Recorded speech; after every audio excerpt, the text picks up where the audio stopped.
জয় বাংলা জাতীয় স্লোগান ঘোষণার রায় স্থগিত, আপিলের অনুমতি পেল রাষ্ট্রপক্ষ। তার মানে এখন থেকে জয় বাংলা আর জাতীয় স্লোগান নয়। দর্শক, খবরটা হলো এই, জয় বাংলা হবে বাংলাদেশের জাতীয় স্লোগান, এমন ঘোষণা সংক্রান্ত হাইকোর্টের রায় স্থগিত করেছেন আপিল বিভাগ। হাইকোর্টের রায়ের বিরুদ্ধে রাষ্ট্রপক্ষের করা লিভ টু আপিল মঞ্জুর করে আজ মঙ্গলবার এই আদেশ দেওয়া হয়। প্রধান বিচারপতি সৈয়দ রেফাত আহমেদের নেতৃত্বাধীন 4 সদস্যের আপিল বিভাগ এই আদেশ দেন।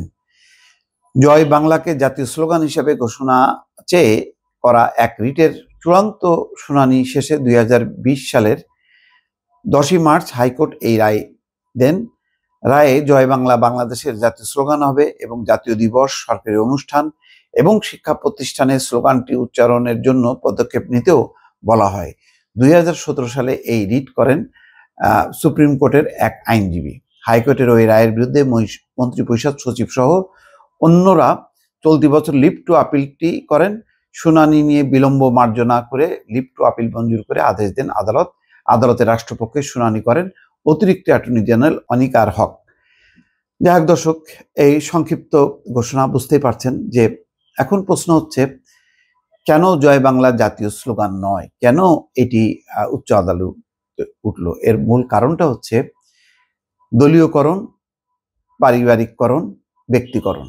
আসলে ঘটনা হচ্ছে যে মুক্তিযুদ্ধের স্লোগান হচ্ছে জয় বাংলা।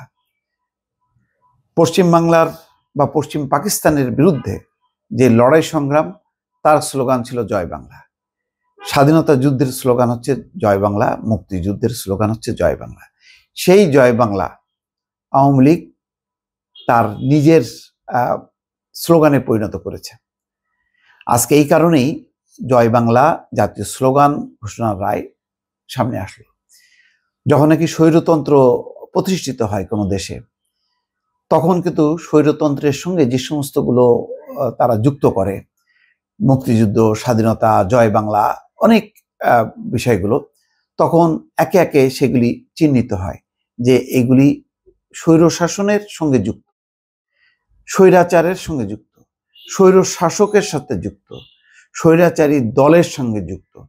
তো জয় বাংলা স্লোগানটা নিয়ে বিতর্ক হওয়ার কথা ছিল না। গত 15 বছরে শেখ হাসিনা যেভাবে দেশ চালিয়েছেন, তাতে একটা স্বৈরাচারের দিকেই যাচ্ছিল।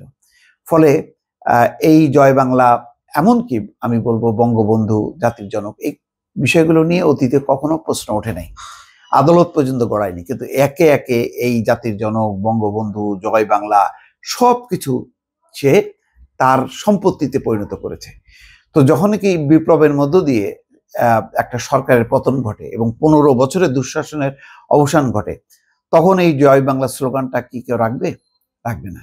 কেননা আওয়ামী লীগের দলীয় স্লোগানও হচ্ছে জয় বাংলা, আবার মুক্তিযুদ্ধের স্লোগানও হচ্ছে জয় বাংলা। তো জয় বাংলা যখন নাকি মুক্তিযুদ্ধ এবং দল এবং একটা ফ্যাসিস্ট দলের যখন নাকি স্লোগানে পরিণত হয়, সেই স্লোগান তো অন্য পক্ষ যারা বিপ্লবের মধ্য দিয়ে একটা নতুন বাংলাদেশ গড়েছে তারা রাখবে না। আজকে তারই হচ্ছে নির্মম পরিণতি হচ্ছে জয় বাংলা। আজকে যদি বাংলাদেশের শাসন ব্যবস্থা যদি গণতান্ত্রিক হতো, একদল যেত ভোটের মাধ্যমে, আরেক দল ক্ষমতায় আসতো, এইভাবে ধারাবাহিকভাবে থাকতো, তাহলে অনেক জাতীয় ইস্যু কিন্তু নিষ্পত্তি হয়ে যেত।